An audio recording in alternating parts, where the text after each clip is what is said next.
Bienvenue dans Smart Bourse, votre double dose quotidienne de marché en direct sur Bismart. Chaque jour à la mi-journée, 12h30, 13h. Et en fin d'après-midi, la grande édition pendant 1 heure à partir de 17h en direct, rediffusée à 20h sur Bismart TV et à retrouver en replay sur bismart.fr et en podcast sur l'ensemble de vos plateformes. Au sommaire de cette édition de la mi-journée, un début de séance plutôt calme en Europe. Vous aurez les infos clés dans un instant avec Alix Nguyen, alors que le marché et les investisseurs sont en train encore de réévaluer le chemin de la normalisation monétaire aux États-Unis et en Europe, dans le sillage notamment du chiffre d'inflation américain qui a été publié il y a 2 jours maintenant et qui a créé un petit wake-up call, un petit choc sur le marché. On n'attendait pas une inflation encore aussi collante, aussi élevée, notamment pour l'inflation cœur à ce stade aux États-Unis. Nous y reviendrons bien sûr avec nos invités.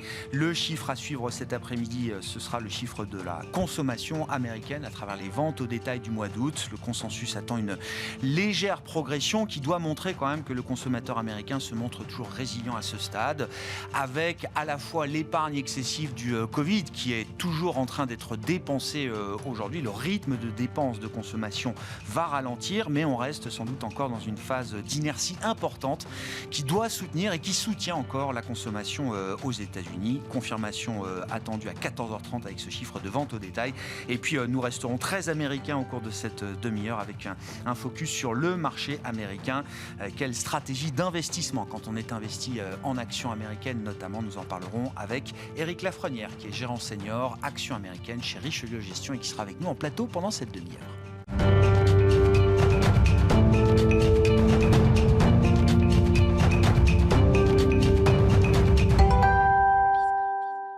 Mais d'abord, les infos clés du jour à mi-séance en Europe avec vous, Alix Nguyen. La Bourse de Paris est pour l'instant à l'équilibre. Oui, peu de prise de risque avant une série de statistiques américaines. Il y aura entre autres les ventes au détail dont on attend qu'elles affinent l'évaluation de la Fed quant à l'impact de l'inflation sur la consommation. Demain, nous prendrons connaissance de l'enquête de l'Université du Michigan sur la confiance des ménages.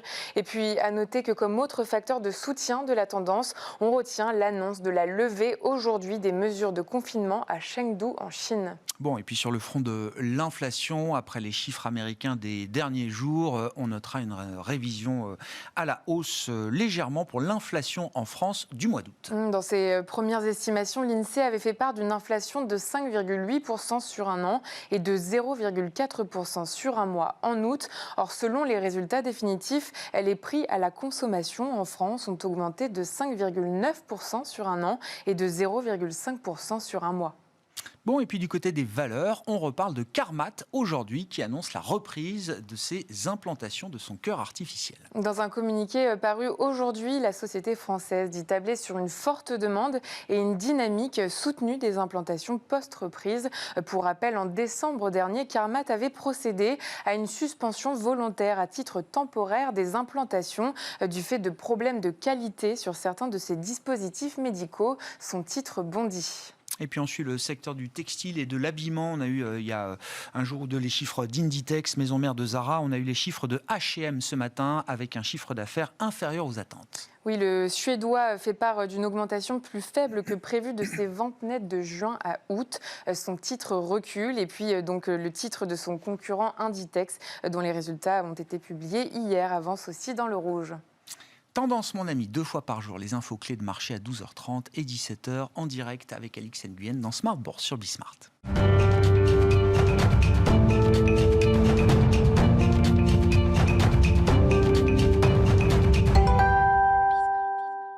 Revenons bien sûr sur le chiffre d'inflation aux États-Unis, publié il y a 2 jours maintenant pour le mois d'août, qui reste le dernier fait marquant de l'actualité macroéconomique globale. Frédéric Ducrozet est avec nous par téléphone, responsable de la recherche macro de Pictet Wealth Management. Bonjour et bienvenue Frédéric. Merci beaucoup d'être avec nous. Effectivement, ce chiffre d'inflation qu'on a déjà beaucoup commenté aux États-Unis, qui a généré une réévaluation, un repricing de la normalisation, du chemin et du rythme de normalisation monétaire aux États-Unis et ailleurs dans le monde, 48 heures après.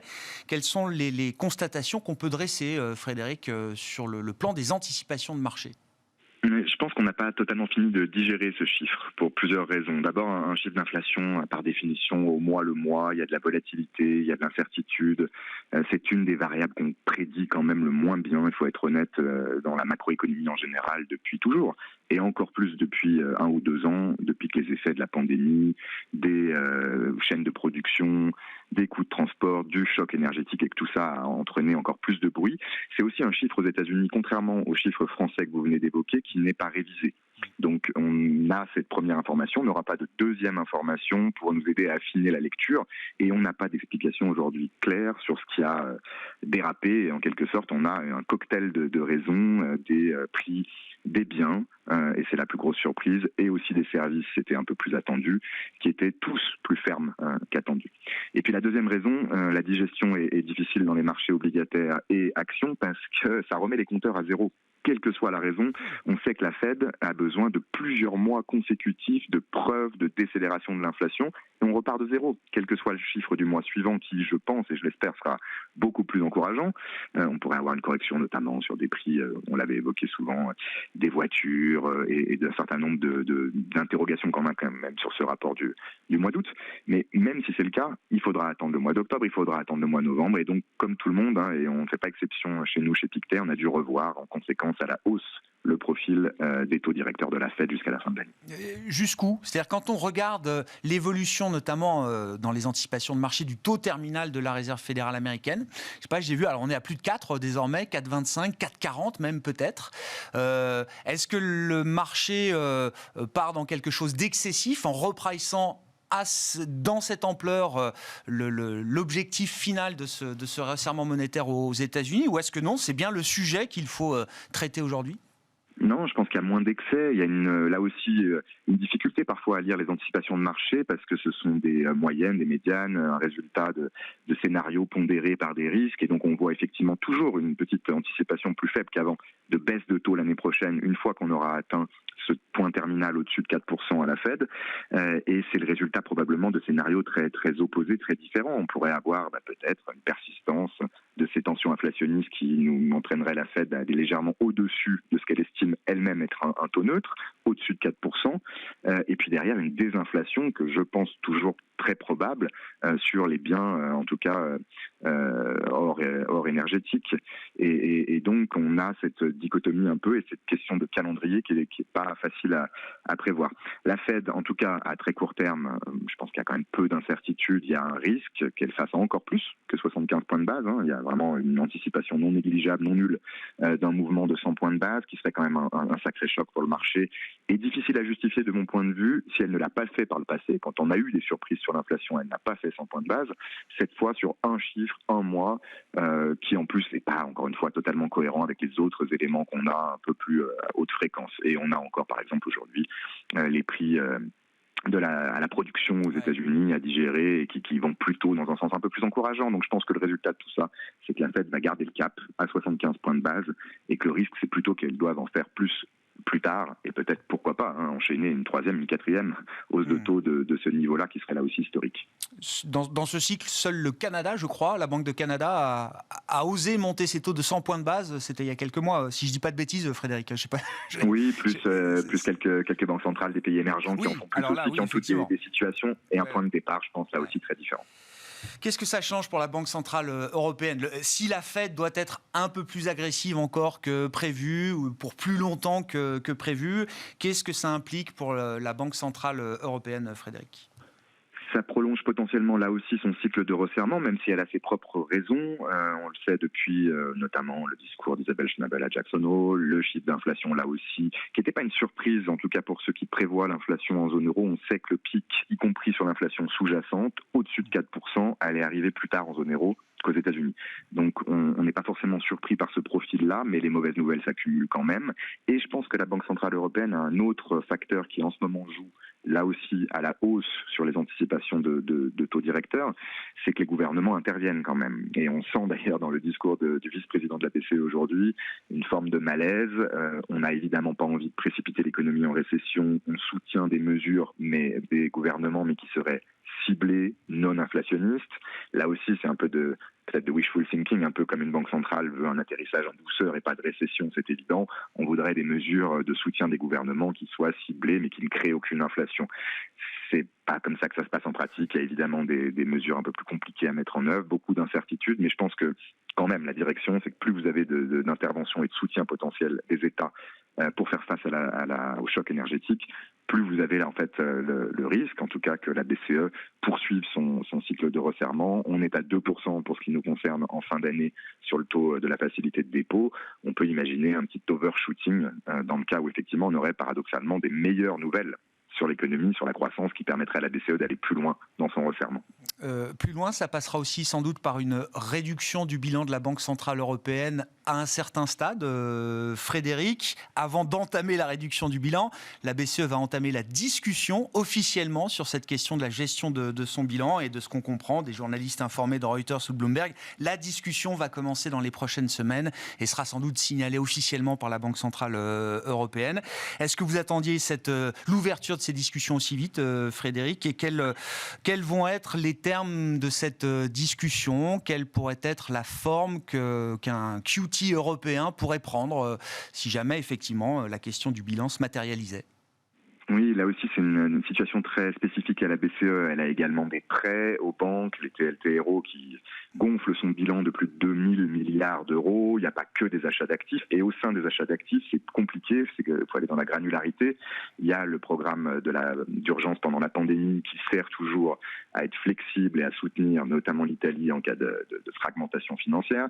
Mais il y a le programme précédent, l'APP, le vrai QE de Draghi, quelque part, lancé en 2015, qui était un programme de relance inflationniste, de réflation. On voulait avoir une inflation qui remonte à sa cible. Or, c'est pas tout à fait le problème qu'on a aujourd'hui, c'est même l'inverse. Et donc, il y a une justification évidente à ouvrir les discussions sur ce programme-là, l'APP. Maintenant, je pense qu'il y a aussi beaucoup de symbolique, de politique, de communication là-dedans, parce qu'en pratique, la réduction du bilan ne pourra se faire de manière que très graduelle, je pense. On n'imagine pas la BCE vendre, en tout cas, activement la dette qui est à son bilan. Donc, les échéances seront de 10, 20, 25 milliards par mois au maximum quand la BCE, je pense en 2023, commencera ce processus. C'est dans un bilan des excédents de réserves de près de 5 000 milliards d'euros. C'est une goutte dans l'océan. Donc on va aller dans cette direction-là et je pense que ça permettra là aussi au Faucon peut-être d'obtenir une victoire quelque part au Conseil et de ne peut-être pas resserrer les taux d'intérêt à 3%, disons, ou à un niveau qui serait excessif et en tout cas problématique pour l'économie à court terme. Il y aura une approche par la prudence, vous dites Frédéric, dans la question quantitative de la gestion du bilan. Oui, je pense toujours parce que la zone euro est dans une situation différente. On a le souvenir de 2008, on a le souvenir de 2011. Je sais que c'est une équipe qui n'est plus en place, mais malgré tout, c'est des souvenirs douloureux pour une BCE qui a tenté parfois de normaliser sa politique monétaire sans succès. Cette fois, s'est engagée sur les taux directeurs, mais le bilan est tellement gros, ça pose aussi des grosses questions de plomberie. Aujourd'hui, c'est le deuxième jour de la période de maintenance et on a des mouvements extraordinaire, massif sur les excédents de liquidité. Voilà, il y a des milliers de milliards d'euros en circulation dans le marché monétaire. Ce n'est pas innocent et ce n'est pas anodin. Si la BCE commence à ajuster ses excédents, ça va avoir des grosses conséquences sur un marché obligataire qui reste malgré tout beaucoup plus fragile que celui des États-Unis notamment. Un mot d'une banque centrale dont on parle assez rarement finalement, Frédéric, si ce n'est pour dire qu'elle ne changera jamais rien à sa politique monétaire, c'est la Banque du Japon. Quand même beaucoup d'agitation verbale autour de la question du yen avec la chute vertigineuse de la devise japonaise contre dollar notamment. Alors c'est le Japon, c'est loin, mais le yen c'est quand même une grande devise. Il y a beaucoup de positions accumulées sur du dollar yen, j'imagine, dans le marché aujourd'hui. Comment vous réfléchissez à cette question, sachant que la prochaine réunion de la Banque du Japon est la semaine prochaine, je crois. Oui, c'est un point très important. C'est la dernière banque centrale dans le monde, maintenant que la Banque nationale suisse a monté les taux elle aussi, qui ne l'a pas fait, qui n'a même pas commencé à parler d'un éventuel resserrement de la politique monétaire. Mais elle a un système, elle a deux problèmes, entre guillemets, ou deux questions à gérer. La première, c'est bien sûr la devise, une dépréciation aussi forte. On a eu plusieurs étapes déjà dans l'intervention verbale et la plus forte, la plus avancée cette semaine avec des tests, quelque part, un dialogue de la Banque du Japon qui est l'arme, l'outil, du coup, d'exécution d'une politique de change éventuelle du ministère des Finances et qui teste le marché, qui en gros, je pense, envoie un signal à toutes les banques locales, notamment au Japon, de ne pas être dans le mauvais sens du trade et de s'attendre à ce que si on a vraiment un affaiblissement de la devise encore plus marqué, il y aura une intervention. Donc il y a ça, c'est très intéressant. Et puis de l'autre côté, évidemment, le yield curve control, les taux d'intérêt eux-mêmes. Le jour où la Banque du Japon commence à modifier un petit paramètre, on peut imaginer des conséquences sur tous les marchés obligataires jusqu'en Europe et aux États-Unis, à la hausse, pour le coup, sur les taux d'intérêt. Bon, on suivra ça. Les prochaines réunions seront celles de la Banque d'Angleterre et de la Banque du Japon la semaine prochaine. Merci beaucoup. Et de la Fed, bien sûr. Et de la Fed en premier lieu. Merci beaucoup, Frédéric. Frédéric Ducrozet, responsable de la recherche macro de Pictet Wealth Management, avec nous par téléphone.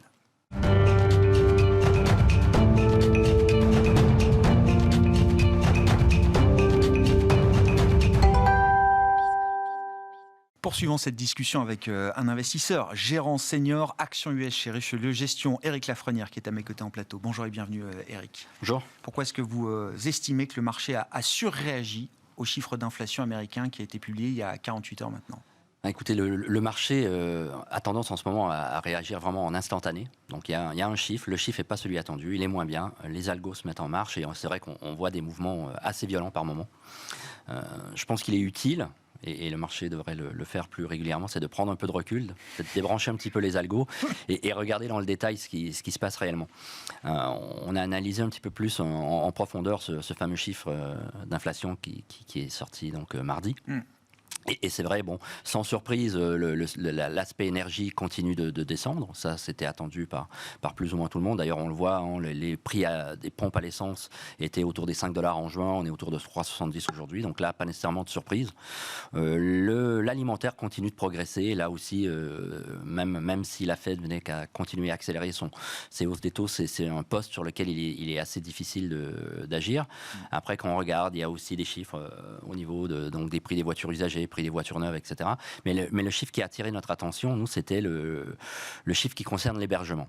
Ce qu'on dit shelter. Ouais, shelter, exactement. Qui recoupe pas mal de sujets, en fait. Il est décomposé, en fait, de trois sous-secteurs. Un qui est lié à tout ce qui tourne autour de l'hôtellerie, les locations temporaires, qui est un poids faible, c'est autour d'1% de cet indice. Il y en a un qui concerne plutôt les loyers au sens large, et le plus gros, qui est un peu plus de 22% de l'indice, concerne ce qu'on appelle le Owner's Equivalent Rent. Et donc, ce chiffre, il est renseigné, et c'est là qui est en forte progression, et qui ne correspondait pas à nous, aux discussions qu'on peut avoir avec les gens qui sont sur place. On discute régulièrement avec des analystes, avec des stratégistes, avec des chefs d'entreprise qui sont aux États-Unis, et qui ne correspond pas nécessairement avec la tendance du terrain. Ouais. Et on regarde, donc un petit peu, je suis allé voir, on a regardé comment ce chiffre est calculé. Et il est calculé à partir d'un sondage qui est envoyé aux propriétaires immobiliers. Et on leur demande la question suivante, on leur dit, si vous deviez louer aujourd'hui votre bien, hors charges et non meublé, quel serait le loyer demandé ou quel serait le loyer que vous devez payer ? Ouais. Donc déjà, il y a un effet lagging, je pense, assez important sur cet indicateur. Et puis, il y a quand même un biais qui est non négligeable. Comme l'évoquait votre invité tout à l'heure, effectivement, le chiffre d'inflation est difficilement prévisible. Il n'y a qu'une seule lecture, on n'a pas l'opportunité de révision. Et je pense que le marché a surréagi, notamment sur la politique, en tout cas sur les attentes de politique monétaire. On avait vu après le rallye de mi-juin à mi-août, où on a les marchés qui se sont un petit peu envolés. Je pense que M. Powell, à la réunion de Jackson Hole, a voulu un peu calmer les ardeurs parce que tous les actifs à risque s'étaient un petit peu emballés. Il a plus 20% sur le Nasdaq, ça l'a un peu fait tiquer, quoi. Exactement. Pour faire les choses. Et donc, il a voulu... C'était pas le moment. Voilà, c'est pas encore le moment. C'est inflationniste un petit peu. Voilà, on est encore dans une période où il veut calmer les ardeurs du marché. Les conditions financières. Ils appellent ça les conditions financières. C'est plus large que le marché action et que le Nasdaq, bien sûr, mais les conditions financières se sont détendues cet été aux États-Unis. C'est exactement l'inverse que la Fed veut voir encore à ce stade. Mais ces propos, qui ont été justes, c'était nécessaire, je pense, n'ont pas nécessairement fait monter les anticipations de taux. Ils se sont fait éloigner les anticipations de pivot de la Fed. Donc, quand est-ce que la Fed allait commencer à réduire ses taux ? On avait des anticipations peut-être sur fin 2023, mi-2023, fin 2023. C'est vrai que ces anticipations, suite à Jackson Hole, ont été poussées sur 2024. Ce qui me semble raisonnable, ça laisse quand même plus de temps à la Fed de voir, parce que si les données macroéconomiques, ça sera quand même très data-driven, en fonction de l'évolution, peut-être que les taux resteront élevé plus longtemps, peut-être que non, on pourra commencer à l'anticiper. Mais ils ont fait baisser, en tout cas fait éloigner ces reporter anticipations. dans le temps. Ouais. Alors ce que vous appelez pivot dans votre esprit, Eric, parce que je demande à définir maintenant ces concepts soft landing, pivot, on en parle comme si c'était évident. Pivot, c'est le moment où la Fed sera prête à rebaisser ses taux face à une dégradation du cycle. Une baisse de l'inflation, d'accord. Ralentissement du cycle économique. Et là, ce qu'on a vu sur les chiffres de l'inflation de mardi, en fait, on a vu les anticipations de niveau de taux qui sont sensiblement tendus. Il y a un mois, vers le 15 août, on avait, je crois ici, on était une probabilité plus élevée sur une hausse de 50 points de base. Oui. Pour le meeting de la semaine prochaine. Pour le meeting de la semaine prochaine. On avait aussi des probabilités sur une hausse de 75 points de base, aucune probabilité sur 100 points de base. Et là, suite à ce chiffre, on a zéro probabilité de 50 points de base, principalement sur une hausse de 75 points de base, et on a autour de 30% de hausse de 100 points de base. Donc et surtout, si on regarde entre aujourd'hui et la fin de l'année, on est passé d'attendre de 125 points de base de hausse à 2%. Oui, c'est ça. Oui. C'est pas juste l'ampleur de la prochaine hausse de taux qui a changé, c'est le budget de resserrement qui est encore pour devant 2023, nous, pour 2022, pardon. Oui, et donc nous, on pense que c'est sans doute un petit peu exagéré. Le 100 points de base en septembre, à quelques mois des élections de mi-mandat, moi j'ai beaucoup de mal à y croire. Vous craignez pas alors tactiquement une répétition de ce qui s'est passé en juin, quand la Fed signalait plutôt 50 et qu'il a fallu finalement organiser le marché pour 75 en trahissant au passage quand même ce qui restait de la forward guidance. On n'est pas dans la répétition de cette séquence-là du mois de juin avec l'idée peut-être d'aller jusqu'à 100 points de base cette fois. Je crois pas. Crois pas. On est en période de blackout là maintenant. On va avoir très peu d'avis des membres de la Fed. Le 75 me semblerait un bon mouvement. Ça leur laisse encore de la marge pour la fin de l'année pour continuer à monter de façon sans doute un peu plus progressive. Donc peut-être 50 points de base et encore 25 ou 2 fois 50. Et ce ne serait pas un risque pour la crédibilité de la Fed à ce stade. Elle a montré ce qu'elle pouvait faire. Exactement. Et elle continue sur cette tendance. Ça ne serait pas nécessairement un risque. Et donc je pense que le marché a surréagi, en tout cas en termes d'évolution des taux et du coup en réaction sur les marchés actions, la correction me semble exagérée. Alors la Fed est très backward-looking. Elle regarde l'inflation réalisée, elle regarde des chiffres du marché de l'emploi qui sont des chiffres retardés, lagging indicator, comme vous dites, Eric. Le gérant, il essaye quand même d'être un peu forward-looking sur le plan de l'emploi, de la consommation. Comment est-ce que vous voyez les choses évoluer aux États-Unis, sachant qu'on est encore dans une inertie très forte avec une résilience spectaculaire de l'emploi et de la consommation. Donc on l'avait vu dans les derniers chiffres de l'emploi, on était passé de 3,5 à 3,7% de taux de chômage. Donc le marché se dégrade légèrement, mais 3,7, c'est quand même pas trop mal. C'est enviable. Oui, on a un taux de participation qui s'est un petit peu amélioré, donc ça aussi c'est plutôt encourageant parce que ça veut dire que le marché va se fluidifier un petit peu, on aura peut-être moins de pression salariale. Donc ça, ce sont des éléments qui sont intéressants. Les indicateurs, on va le voir dans les jours à venir, les indicateurs de confiance se dégradent peut-être un petit peu, mais restent quand même correctement orientés. Et ce qu'on avait vu, c'est que toute cette épargne qui avait été constituée pendant la période du Covid, elle a été plus ou moins dilapidée par le consommateur, que ce soit sur des biens, des services, ça a été utilisé. Aujourd'hui, ce qui est un petit peu une anomalie, c'est que le pourcentage des salaires qui sont dépensés est beaucoup plus élevé que ce qu'on avait par le passé, là, historiquement. On a en rythme annualisé environ 500 milliards de dollars de plus qui sont dépensés. Donc le pourcentage qui est épargné sur la fiche de salaire mensuelle ou hebdomadaire est moins élevé qu'à l'habitude, mais on devrait avoir un retour à la normale. Donc on tape dans l'épargne structurelle là en fait. Oui, c'est ça. On épargne moins. Autant le niveau d'épargne est revenu sur les sa niveaux moyenne historique, mais on continue de dépenser plus comme si on avait encore ce stock d'épargne d'une certaine manière. Et à un moment, le consommateur, parce qu'il surveille toujours quand même le solde de son compte chèque, va se dire là, le solde est peut-être trop bas, on va se remettre un petit peu en tout cas, on va moins consommer et on peut-être reconstituer un petit peu un coussin d'épargne. Donc ça devrait aussi avoir un effet sur l'inflation non négligeable. Ça va arriver au moment de la période des fêtes, au moment de la grande fête de consommation. On a vu que la consommation cet été a été vraiment très très très bonne.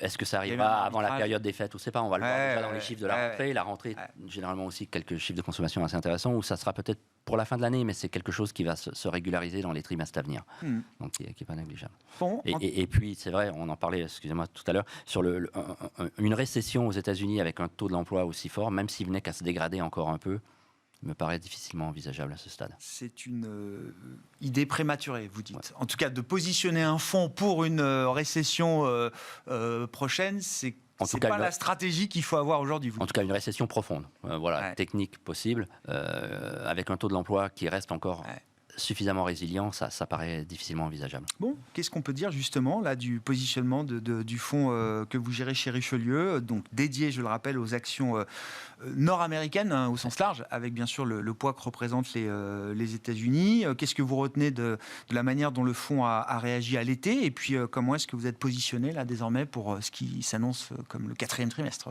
le fonds a très bien réagi sur juillet et août. On a plutôt un bon début septembre pour le moment. On est dans une approche relativement équilibrée avec des valeurs de croissance du dividende régulier sur plusieurs années dans notre poche cœur, qui représente à peu près la moitié du fonds. Et ensuite, la poche satellite qui investit sur des multithématiques. Aujourd'hui, on a quand même une allocation assez importante, toujours sur cette thématique des modes de transport de demain, tout ce qui tourne autour de l'électrique, du recyclage des matières premières pour l'électrique. On a une allocation là-dessus. Une allocation qu'on commence à regarder, qu'on n'a pas mis en place dans le fonds aujourd'hui, mais qu'on envisage pour fin de cette année ou début de l'année prochaine, c'est tout ce qui tourne autour du onshoring, reshoring, nearshoring. Et ce que nous a fait constater en fait la crise du Covid, c'est qu'on a besoin quelque part un petit peu de diversifier ces chaînes d'approvisionnement. C'est pas l'intégralité de la chaîne qui reviendra aux États-Unis, mais on va diversifier et on va rapatrier, notamment dans des métiers peut-être un peu plus stratégiques, en tout cas des activités un peu plus stratégiques, une partie de l'activité aux États-Unis. Et ça, c'est plutôt un signal positif pour nous. Oui, alors c'est une vraie question. Est-ce que c'est créateur de valeur ou pas? C'est-à-dire que quand on se prive quand même, et je vois ce qui se passe du côté des semi-conducteurs, c'est-à-dire qu'effectivement on se dit on va les produire chez nous, mais en même temps ça veut dire qu'on se prive aussi d'une énorme partie du marché mondial, puisqu'il y a une forme de régionalisation de la technologie désormais. On ne veut pas que la Chine ait les technos stratégiques américaines ou occidentales et vice-versa. On se coupe quand même d'une partie d'un marché. Oui, c'est pour ça qu'il faut être très ciblé quand on va jouer cette thématique. Donc c'est une thématique qui est quand même plutôt favorable aux valeurs domestiques. Ouais. On voit les hausses de capex nécessaires à rapatrier ces activités, que ce soit dans l'ingénierie. On regarde, ça peut même avoir un impact sur les banques régionales qui vont accompagner, qui vont avoir des gens qui vont travailler, qui vont accompagner, qui vont financer ces activités aussi en partie. Donc c'est les firmes d'ingénierie, l'équipement. Donc c'est assez favorable en tout cas aux petites capitalisations américaines. Et ce qui est intéressant, on a de la recherche qui démontre le nombre de fois où ces termes ont été utilisés dans les rapports annuels ou dans les discussions des résultats. Et on voit que depuis plusieurs trimestres, c'est des termes qui reviennent de plus en plus. Ça s'annonce comme une tendance, alors un méga trend, je ne sais pas, mais ça s'annonce comme une tendance lourde quand même. Oui, en fait, une tendance qui risque de perdurer parce qu'on ne reconstruit pas des capacités de production comme ça du jour au lendemain. Donc ce sont des choses qui se mettent en place et qui vont avoir un impact quand même sur un certain nombre de trimestres. Donc on peut commencer à envisager mettre ce genre de thématiques dans nos portefeuilles. Merci beaucoup Eric. Merci pour votre éclairage sur la situation américaine et ces précisions sur le positionnement de votre fonds avec peut-être dans le radar l'idée de bouger un petit peu stratégiquement vers cette tendance du reshoring, de la relocalisation notamment aux États-Unis. Eric Lafrenière qui était avec nous en plateau, gérant senior, actions américaines, vous l'aurez compris, chez Richelieu Gestion.